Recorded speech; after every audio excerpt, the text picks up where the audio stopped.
Hello and welcome dear students in VV educational services Bhopal. आज का हमारा टॉपिक है इंडस्ट्री एनालिसिस, जो यूनिट 2 का सेकंड टॉपिक है। तो स्टार्ट करते हैं इंडस्ट्री एनालिसिस। ठीक है, देखिए आपके टॉपिक का नाम है इंडस्ट्री एनालिसिस। इस टॉपिक में हम तीन चीज़ें पढ़ेंगे। सबसे पहले देखेंगे इंडस्ट्री क्या है, फिर देखेंगे इंडस्ट्री एनालिसिस क्या है और इंडस्ट्री इन्वायरमेंट क्या है। ठीक है, कहना चाहिए तो सबसे पहले पढ़ना चाहिए इंडस्ट्री इन्वायरमेंट, इंडस्ट्री एनालिसिस। ठीक है, स्टार्ट करते हैं हम इंडस्ट्री से। इंडस्ट्री क्या होती है?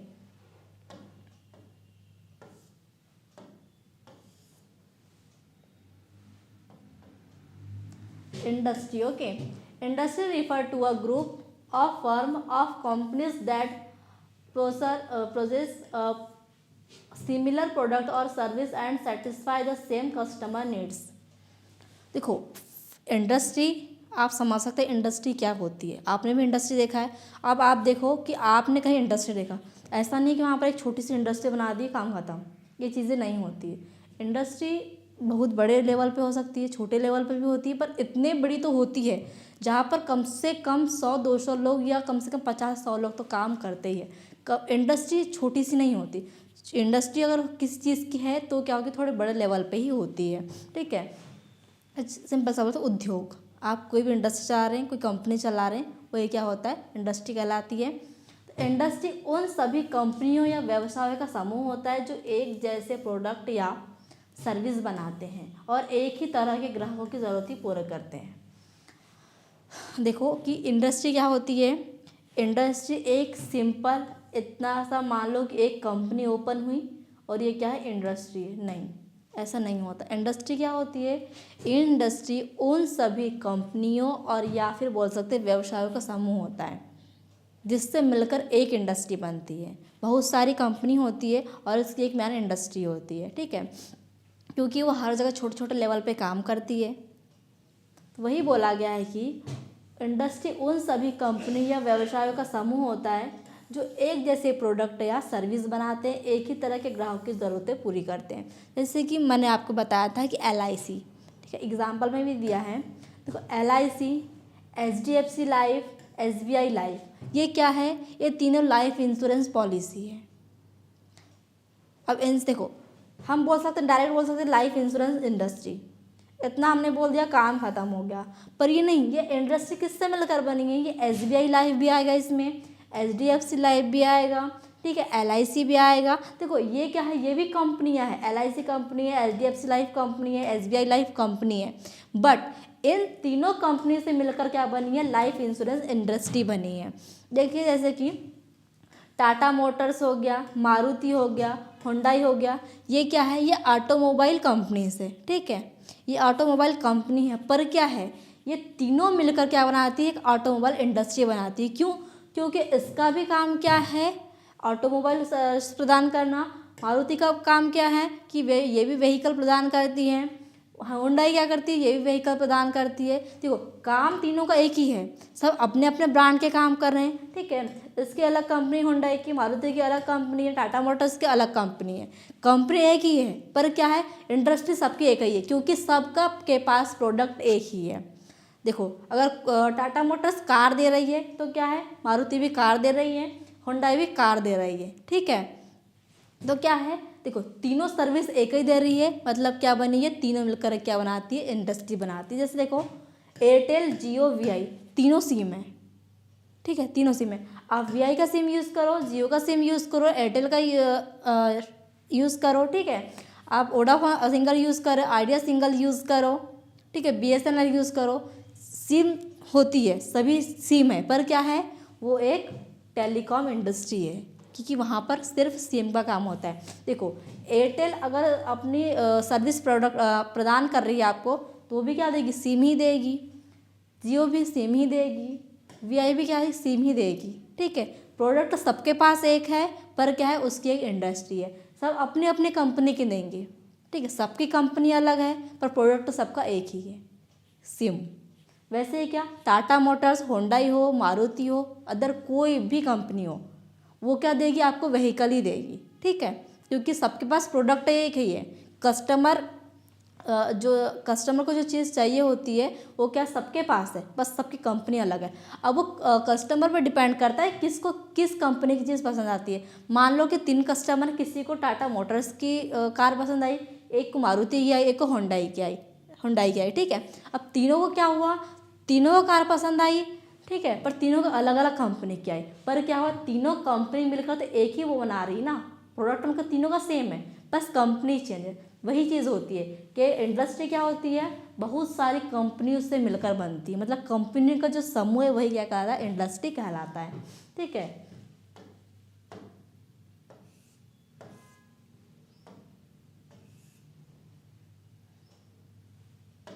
अब हम देखेंगे industry analysis. Industry analysis is the process of examining the structure, competitive forces and environment and industry and understand it's attractiveness and profitability, ठीक है। इंडस्ट्री एनालिसिस क्या है, इंडस्ट्री एनालिसिस का मतलब है किसी उद्योग की स्थिति, प्रतिस्पर्धा, ताकत और कमजोरी का अध्ययन करना, ताकि यह समझा जा सके कि वह उद्योग प्रॉफिटेबल है या नहीं है, ठीक है। जैसे कि मैंने आपको बताई कि अभी इंडस्ट्री क्या है, इंडस्ट्री कंपनियों का समूह है। देखो कि मैंने आपको एग्जांपल दिया, टाटा मोटर्स, हुंडई, मारुति, ये क्या है, ये सभी कंपनी हैं, सभी के पास एक ही प्रोडक्ट है, बस सबकी कंपनियां अलग है, और सारी कंपनियां मिलकर क्या बनती है, एक इंडस्ट्री बनाती है। तो वही इंडस्ट्री को एनालिसिस करना कि उसमें उसकी स्थिति क्या है, वो कितना प्रॉफिट कमा रही है वो कंपनी, ठीक है, कितना लॉस में है, कितना कंपटीशन है उसमें, ये सारी चीज़ को क्या करना, एनालिसिस करना ही क्या कहलाता है, इंडस्ट्री एनालिसिस कहलाता है, ठीक है। एग्जांपल देखिए, अगर कोई company electrical vehicle EV business शुरू करना चाहती है तो सबसे पहले वो क्या करेगी, उस इन्वायरमेंट को एनालिसिस करेगी, उस इंडस्ट्री के जो भी इन्वायरमेंट को एनालिसिस करेगी कि क्या सच में अगर वो इलेक्ट्रिकल व्हीकल बनाती है वो बिकेगी, ठीक है, इसमें कंपटीशन तो नहीं है, कई अदर कोई इंडस्ट्री तो नहीं है, ठीक है। जैसे कि देखो, देख दिया है कितनी पहले से कंपनियां हैं, पहले कितनी कंपनियां बन चुकी है जो इलेक्ट्रिकल व्हीकल बना रही है, कंपटीशन कितना रहेगा, कस्टमर की डिमांड है या नहीं, प्रॉफिट के चांसेस है या नहीं। मतलब कोई भी इंडस्ट्री ओपन होने से पहले या फिर कोई काम शुरू करने से पहले या पहले से इस्टेब्लिश है तो उसको एनालिसिस करती है कि इसमें चल क्या रहा है, आखिर इसकी स्थिति क्या है, किस सिचुएशन है, इसकी कंडीशन क्या है, प्रॉफिट कमा रही है, लॉस कमा रही है, ठीक है, प्रॉफिट में है, लॉस में है, कंपटीशन में हिस्सा ले रही है, नहीं ले रही है, ठीक है। ये सारी चीज़ों क्या करना, एनालिसिस करना एक इंडस्ट्री एनालिसिस कहलाता है, ठीक है।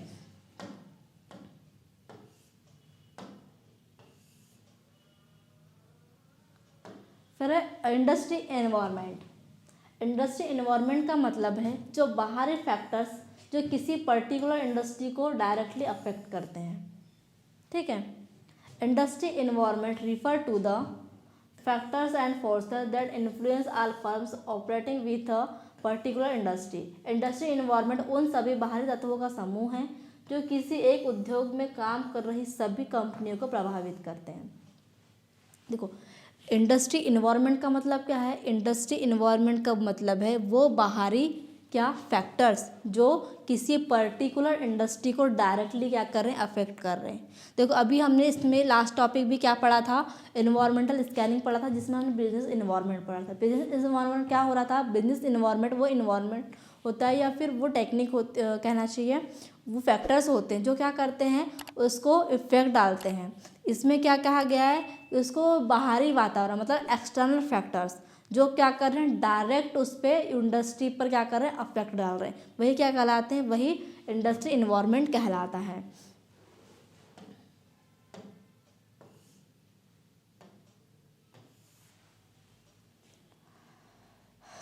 ठीक है, अब हम देखते हैं components of industry and environment. First इसमें है कस्टमर्स। कस्टमर्स आर इंडिविजुअल और organization that purchase the product of services of the industry. Customer वे लोग या संस्थाएं होती है जो उद्योग द्वारा बनाए गए प्रोडक्ट या सर्विस को खरीदती है, ठीक है। एग्जाम्पल देखिए, mobile industry, mobile users, insurance industry, policy holders. Customer की नीड चेंज होगी तो क्या होगी, इंडस्ट्री भी क्या होगी, चेंज होगी। वही चीज़ें होती है। ये क्या है, ये क्या है, कंपोनेंट्स है, ठीक है। जैसे कस्टमर्स हो गए, सप्लायर्स हो गए, एनवायरनमेंट हो गया, कॉम्पिटिटर्स हो गए, ये क्या करते हैं, ये बिजनेस इन्वायरमेंट को प्रभावित करने वाले क्या है, फैक्टर्स है। इनकी डिमांड के ऊपर सारी चीज़ें होती है। अगर कस्टमर की डिमांड है तो वो उस प्रोडक्ट की सेल अच्छी होगी। अगर कंपटीशन में किसी कंपनी ने उसका सेल कम कर दी, उसका प्राइस कम कर दी, तो वो प्रोडक्ट गिर जाएगा, उसकी वैल्यू कम हो जाएगी। ठीक है, सप्लायर्स ने क्या कर दिए, सप्लायर्स ने कच्चा माल देना कम कर दिए या उसका प्राइस और ज़्यादा बढ़ा दिए, तो क्या होगा, ये भी क्या करते हैं, हमारे इंडस्ट्री के इन्वायरमेंट को क्या करते हैं, अफेक्ट डालते हैं। ठीक है, ये क्या है, जो कस्टमर्स है, सप्लायर्स है, ठीक है, कॉम्पिटिटर्स है, ये क्या करते हैं, ये हमारे इंडस्ट्री इन्वायरमेंट क्या कर रहे हैं, अफेक्ट डाल रहे हैं। वही हम कंपोनेंट्स पढ़ रहे हैं, जो है क्या है, फर्स्ट है कस्टमर्स। तो कस्टमर कैसे, देखिए नीड उनकी चेंज होगी। सबसे पहले क्या हुआ, अगर उनको मोबाइल चाहिए तो मोबाइल इंडस्ट्री से बात करेंगे, उससे वहाँ पर वो लेंगे, उससे उनकी नीड चेंज हो गई। उनको क्या चाहिए, अब इनको इंश्योरेंस चाहिए, तो क्या करेंगे, वो इंश्योरेंस इंडस्ट्री में जाएंगे। अब देखो ऐसा तो नहीं है कि एक ही कंपनी सारे प्रोडक्ट को बेच ले या सारे काम स्टार्ट कर दे, किसी भी एक काम को स्टार्ट करती है। अगर इंश्योरेंस कंपनी है तो क्या होगा, वो इंश्योरेंस प्रोडक्ट बेचेगी। ठीक है, मोबाइल कंपनी हो मोबाइल प्रोडक्ट को बेचेगी। ऐसा तो नहीं कि मोबाइल कंपनी क्या कर रही है, मोबाइल के साथ साथ इंश्योरेंस भी बेच रही है, ये चीज़ें नहीं होती है। यही होता है, जो कॉम्पिटिटर्स मतलब जो कस्टमर्स होते हैं, उनकी नीड के अनुसार चीज़ें लेते हैं, प्रोडक्ट लेते हैं, और उनकी जैसे नीड चेंज होती है वैसे क्या होता है, हमारी कंपनी को, हमारे इन्वायरमेंट, जो इंडस्ट्री के इन्वायरमेंट को अफेक्ट डालते हैं। ठीक है, क्योंकि देखिए जो कस्टमर है वो अपनी नीड के अनुसार क्या करेंगे, इंडस्ट्री चेंज करेंगे। पर ऐसा तो नहीं है ना कि आप पहले से आपने उतनी मेहनत से उसको इस्टेब्लिश किया, अपनी इंडस्ट्री को इन्वायरमेंट बनाया, और आप कस्टमर की डिमांड दे के आप इंडस्ट्री चेंज कर दो, नहीं, ऐसा नहीं होता है। कस्टमर चेंज कर सकता है अपनी नीड के अनुसार, पर इंडस्ट्री अब कस्टमर को देखते हुए सिर्फ प्रोडक्ट चेंज कर सकती है। मान लो अगर कोई कंपनी मोबाइल मैन्युफैक्चरिंग कर रही है, तो क्या करेगी, अगर उनको जिसकी 4G फ़ोन बेच रही है, वो क्या करेगी, 5G लॉन्च करेगी। वो चेंज कर सकती है, कुछ अच्छा कर सकती है, पर अपनी इंडस्ट्री का जो जिस नाम से चल रही है उसको ख़त्म नहीं कर सकती है। ठीक, फिर सेकेंड है competitors. Competitors are firm the produce similar product and compete for the same customer in and industries. Competitors वे कंपनियां होती है जो एक ही तरह का प्रोडक्ट बनाकर एक ही कस्टमर के लिए आपस में कंपटीशन करती है। ठीक है, जैसे देखिए LIC vs HDFC life vs SBI। देखो LIC भी क्या कर रही है, पॉलिसी बेच रही है, HDFC लाइफ भी पॉलिसी बेच रही है, SBI भी पॉलिसी बेच रही है। अब तीनों के बीच कॉम्पिटिशन होगा। और देखो कस्टमर पर डिपेंड करता है कि किस कंपनी की पॉलिसी ले रहा है। पर क्या हो, देखो कस्टमर तो ठीक है कि कस्टमर, अगर 4 कस्टमर है, 4 कस्टमर से 2 को किसको, SBI को लेना है, SBI की पॉलिसी लेना है, एक को HDFC की लेना है, ठीक है, एक को LIC लेना है। वो कस्टमर पर डिपेंड करता है। ठीक है, पर इससे क्या होता है, इस कॉम्पिटिशन से उस प्रोडक्ट की मतलब उस कंपनी का जो प्रोडक्ट है उसमें क्या होता है, उसमें उतार चढ़ाव होते हैं। क्यों, क्योंकि देखो कंपनी क्या है, कंपनी स्टेब्लिश रहेगी, उनके पास प्रोडक्ट भी है, पर कस्टमर की डिमांड क्या है, कस्टमर किससे क्या चाहता है, वो कंपटीशन होता रहेगा। मान लो जैसे कि यहाँ पर एग्जांपल दिया है कोक और पेप्सी। ठीक है, कोक और पेप्सी क्या है, ये दोनों चीज़ें ड्रिंक्स है, कोल्ड ड्रिंक्स है। ठीक है, अब देखो किसी को कोक पसंद आ रही है, किसी को पेप्सी पसंद आ रही है, तो जो कॉम्पिटिशन होता रहेगा। मान लो कि पेप्सी ने अपना प्राइस गिरा दिया, ठीक है, पेप्सी ने अपना प्राइस गिरा दिया, तो कस्टमर तो पेप्सी के पास ज़्यादा जाएंगे, कोक के पास नहीं जाएंगे। तो क्या हुआ, दोनों कोल्ड ड्रिंक बेच रही थी, दोनों कंपनी थी, एक ने प्राइस कम कर दिया, कस्टमर उसके तरफ चले गए, उस कंपनी का लॉस हो गया। ठीक है, ये चीज़ें हुई। मतलब कंपटीशन, ये जो कंपटीशन मतलब जो मतलब कहना चाहिए कॉम्पिटिटर्स है, वो भी क्या करते हैं, हमारे इंडस्ट्री इन्वायरमेंट को अफेक्ट डालते हैं। जैसे कि मैंने आपको इसके एग्जाम्पल में LIC के, LIC, HDFC और SBI। अब जो मतलब कंपनी अच्छी स्कीम्स देगी, अच्छी पॉलिसी देगी, ठीक है, अगर जैसे कि SBI ने कहा कि ठीक है आपका रिस्क कम है, हम आपका जो प्रीमियम है वो कम सेट करेंगे। अब उसने कम से कम प्राइस सेट कर दिया। अगर मान लो इसने इसका साल का क्या कर दिया, 12,000 कर दिया। ठीक है, अगर उसने पॉलिसी लिया। HDFC का कितना है, देखो इसका पहले मान लो 15,000 था, इसका भी 15,000 था, और LIC का भी 15,000 था। ठीक है, कस्टमर की डिमांड के अनुसार क्या हुआ, SBI ने 15,000 से 12,000 कर दिया उसका प्रीमियम सेट।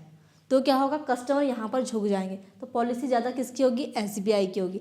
क्या हुआ, तीनों कंपनी में कंपटीशन हुआ, ठीक है, तीनों की कंपनी में कंपटीशन हुआ, इसका रेट गिर गया और कस्टमर उस साइड झुक गए, ठीक है। ये चीज़ें होती है, इन चीज़ों से क्या होता है, जो अपनी इंडस्ट्री इन्वायरमेंट है उस पर अफेक्ट पड़ता है, वो प्रभावित होती है।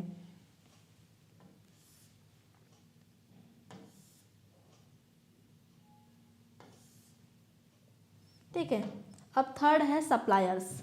Suppliers are the those who provide raw material, components and service to firm in an industry. Supplier वे होते हैं जो इंडस्ट्री को रॉ मटेरियल, मशीन्स और सर्विस उपलब्ध कराते हैं, ठीक है। अब सप्लायर कैसे इफेक्ट कर डालते हैं इंडस्ट्री इन्वायरमेंट को देखते हैं। देखो सप्लायर्स कौन से होते हैं, सप्लायर वो होते हैं जो इंडस्ट्री को रॉ मटेरियल प्रोवाइड करते हैं, मशीन प्रोवाइड करते हैं, सर्विस उपलब्ध करवाते हैं। अब मान लो कि सप्लायर्स ने देखा कि उस कंपनी में बहुत ज़्यादा से ज़्यादा ज़रूरत है, वो कंपनी अच्छा सारा प्रोडक्ट बनाने वाली, कंपनी को पता चला गया, कंपनी ने क्या किया, रॉ मटेरियल मंगाया, कच्चा माल मंगवाया, और क्या हुआ, देखो सप्लायर्स कितने हो सकते हैं किसी कंपनी के लिए, हद से 3 से 4। ऐसा तो है नहीं कि वो कंपनी सारे सप्लायर से मंगवाती होगी अपना रॉ मटेरियल, नहीं, एक किसी भी क्षेत्र में हो ऐसा बना हुआ रहता है कि उस कंपनी को चलाने या उस बिज़नेस को चलाने के लिए कुछ ही सप्लायर्स होते हैं जो उसको रॉ मटेरियल देते हैं। मान लो एक कंपनी है, ठीक है, इस कंपनी में जो प्रोडक्ट रॉ मटेरियल आ रहा है, ठीक है, जो रॉ मटेरियल आ रहा है उसके लिए कितने 3 सप्लायर्स हैं, ठीक है। अब एक सप्लायर्स के पास क्या रॉ मटेरियल नहीं है, ठीक है, सेकेंड जो सप्लायर्स है वो उपलब्ध नहीं है, उसके पास मटेरियल नहीं है। अब थर्ड सप्लायर है, ठीक है, जो थर्ड सप्लायर है वो क्या कर सकता है, इस चीज़ का फ़ायदा उठा सकता है। कैसे, उसको पता है कि अदर सप्लायर है नहीं, या फिर जो अदर सप्लायर्स है उनके पास वो प्रोडक्ट नहीं है, तो क्या करेगा, वो अपने रॉ मटेरियल का प्राइस बढ़ा देगा, ठीक है। पर कंपनी को तो रॉ मटेरियल चाहिए ही, वो प्राइस बढ़ाएगा तो भी क्या करेगी, कंपनी कच्चा माल खरीदेगी, रॉ मटेरियल खरीदेगी। जब तक वो रॉ मटेरियल खरीदेगी नहीं तो प्रोडक्ट को लॉन्च कैसे करेगी, ठीक है, ये बात होती है। इसलिए क्या होता है, सप्लायर्स जो होते हैं, सप्लायर्स के डिमांड के अनुसार भी क्या होता है, इंडस्ट्री के इन्वायरमेंट को अफेक्ट डालता है। क्योंकि सप्लायर्स क्या करते हैं, सप्लायर्स कंपनी के डिमांड के अनुसार अपना प्राइस चेंज कर देते हैं, या फिर वो चीज़ अगर अदर सप्लायर्स के पास नहीं है तो उस चीज़ को और बढ़ा चढ़ा के बताते हैं, ये चीज़ होती है, ठीक है। एग्जाम्पल देखिए, automobile industry, steel tyre suppliers, ठीक है, रेस्टोरेंट में वेजिटेबल सप्लायर्स। अब देखो रेस्टोरेंट चला रहे हैं और रेस्टोरेंट में वेजिटेबल तो बहुत ज़्यादा ज़रूरी है, ठीक है, तो क्या होगा, इसका जो सप्लायर्स मान लो इसमें 2 सप्लायर्स है, एक उपलब्ध नहीं है और दूसरा उपलब्ध है, तो और उसके पास पूरी सब्जियां है, ठीक है। मान लो 3 सप्लायर्स थे, एक उपलब्ध नहीं है, अभी अवेलेबल नहीं है, जो और सेकंड वाला था उसके पास वो सब्जी अवेलेबल नहीं जो रेस्टोरेंट को चाहिए, और थर्ड के पास क्या है, थर्ड के पास वो उपलब्ध भी है, उसके पास सारी वेजिटेबल भी है, ठीक है। अब वो क्या करेगा, वो अपने भाव बढ़ा देगा, अपने प्राइस बढ़ा देगा। पर कंपनी क्या है, रेस्टोरेंट क्या है, रेस्टोरेंट को सब्जियां चाहिए ही ना, वो क्या करेगा, वो ज़्यादा प्राइस में भी सब्जियां खरीदेगा ही। ये चीज़ें होती है, यही जो होते हैं ना, मतलब एलिमेंट्स, ये क्या करते हैं, ये मतलब जैसे कि सप्लायर्स, ये भी कंपनी के या बिजनेस इन्वायरमेंट के, या फिर बोल सकते हैं इंडस्ट्री इन्वायरमेंट को अफेक्ट करते हैं, ठीक है।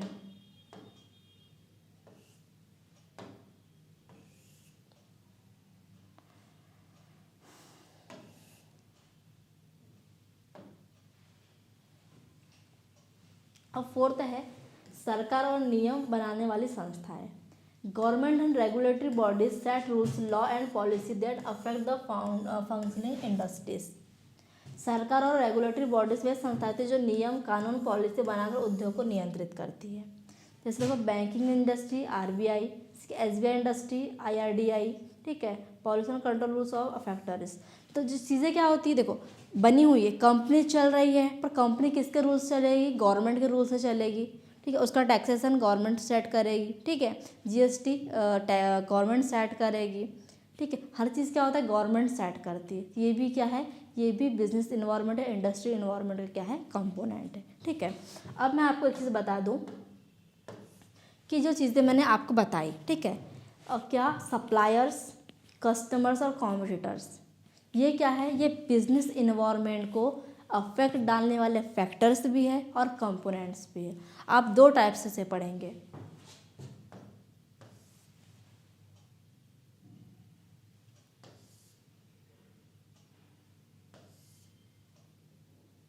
ठीक है, मैं आपको वो समझाऊंगी बाद में, पहले ये आप समझ लो कि मैंने आपको क्या बताया, कस्टमर,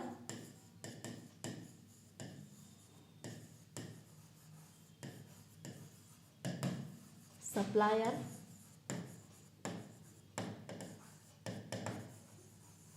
कॉम्पिटिटर। ठीक है, ये तीनों मैंने आपको बताया। देखो ये जो चैप्टर था या जो टॉपिक था इंडस्ट्री एनालिसिस, ठीक है, इसमें क्या क्या पढ़ा हमने, इंडस्ट्री पढ़ा, इंडस्ट्री एनालिसिस पढ़ा और इंडस्ट्री इन्वायरमेंट पढ़ा। तो आपको इस टॉपिक के अंदर इंडस्ट्री एनालिसिस को अफेक्ट करने वाले कारक भी पूछा जाता है, इसलिए मैंने आपको वो चीज़ें अलग अलग ना बताते हुए इसमें साथ में बता दिया। मैंने कंपोनेंट से बताया और फैक्टर से बताया। ठीक है, अभी जो 2-3 और फैक्टर्स बचे हुए हैं, कंपोनेंट्स बचे हुए हैं, वो भी चीज़ें हैं। देखो कंपोनेंट्स मतलब क्या होता है, जिससे इंडस्ट्री मिलकर बनती है, मतलब जो इंडस्ट्री इन्वायरमेंट है,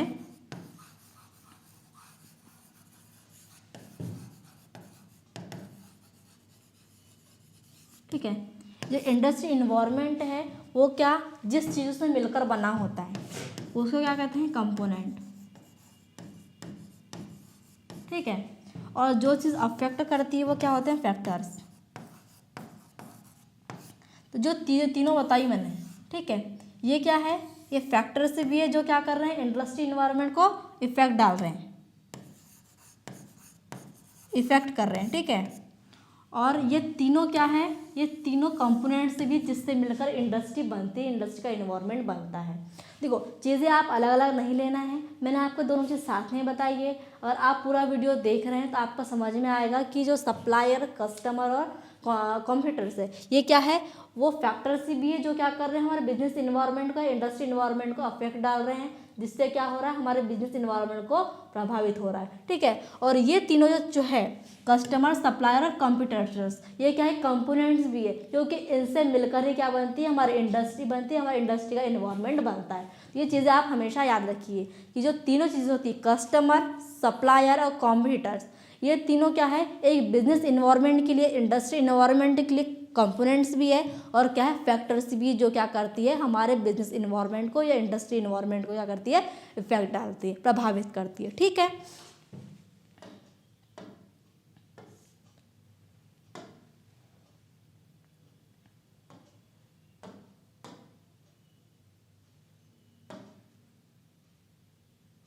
ठीक है। अब trade associations, trade associations are organization form by firm and industry to protect and promote common interest.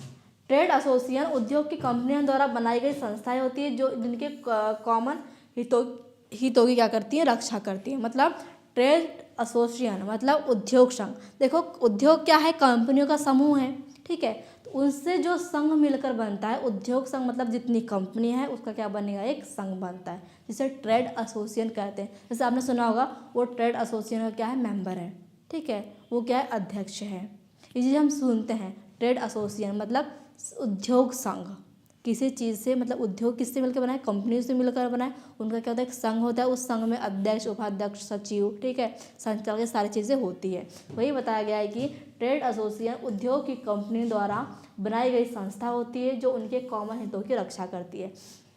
अब ऐसा तो नहीं कि एक कंपनी है, मान लो 4 कंपनी है, ठीक है, 1 2 3 4 कंपनी है, ये चार कंपनी से एक कंपनी का संघ अलग है, दूसरी कंपनी का संघ अलग है, 3 कंपनी अलग है, 4 कंपनी का संघ, नहीं, ऐसा नहीं होता। इन चारों कंपनी से मिलकर क्या बनी है, एक इंडस्ट्री बनी है, और इस 4 कंपनी से मिलकर जो इंडस्ट्री बनी है उसका क्या बनता है, एक संघ बनता है, उद्योग संघ, जिसे कहते हैं ट्रेड एसोसिएशन।